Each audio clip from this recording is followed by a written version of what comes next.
Now I'm seeing a ton of factory and plant closures in the Appalachian area, places like West Virginia, Eastern Ohio Valley, Eastern Kentucky and Tennessee, Western North Carolina. There are a ton of announced layoffs and factory closings.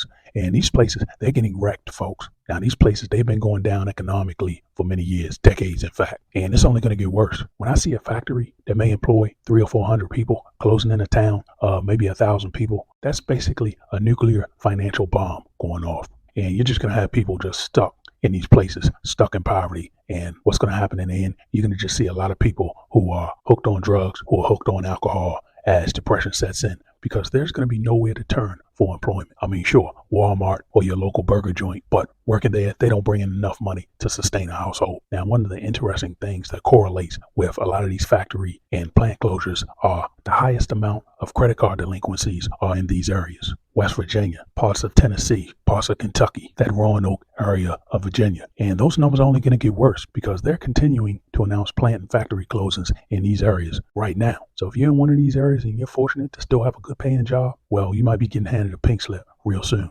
And that's probably going to mean a year out from now, you're going to be behind on bills. Now, I've been through West Virginia many times and some of those Appalachian areas a few times. And there isn't much industry in these places. Now, there are still some coal mines, but even the coal mines don't employ the number of workers they used to. And there's still some paper mills and other factories in some of these places. But when you close down one of these places, it's a big time effect. And these places, they won't come back. And it's going to get a lot worse. And the strength of the dollar has a lot to do with it. And the strength of the dollar versus the Mexican peso, these jobs, they're going to end up going to Mexico. They're going to end up going to Latin America, where the labor is cheap. There's little or no health insurance. And that's pretty much the bottom line. Even the cost to ship it, say, from Mexico to West Virginia, to have the product made in Mexico and then shipped back to West Virginia, it's actually cheaper than having it made in West Virginia. So you're going to see these companies, you're going to see whatever companies, factories are left in America, they're going to be closing up and they're going to be heading south of the border. And the companies that remain, a lot of companies have tried to stay and employ Americans,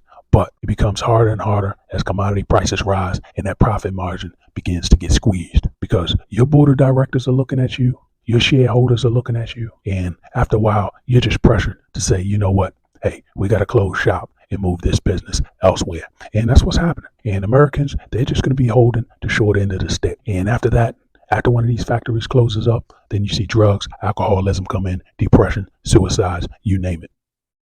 Now, for the past few decades, there have been promises from several politicians that they could somehow revive this area, rejuvenate this area. But it hasn't happened, and it's not going to happen, folks. The only thing you can do is get out of these places, and that's going to be difficult. It's going to be almost impossible if you don't have the money to just pick up and move elsewhere.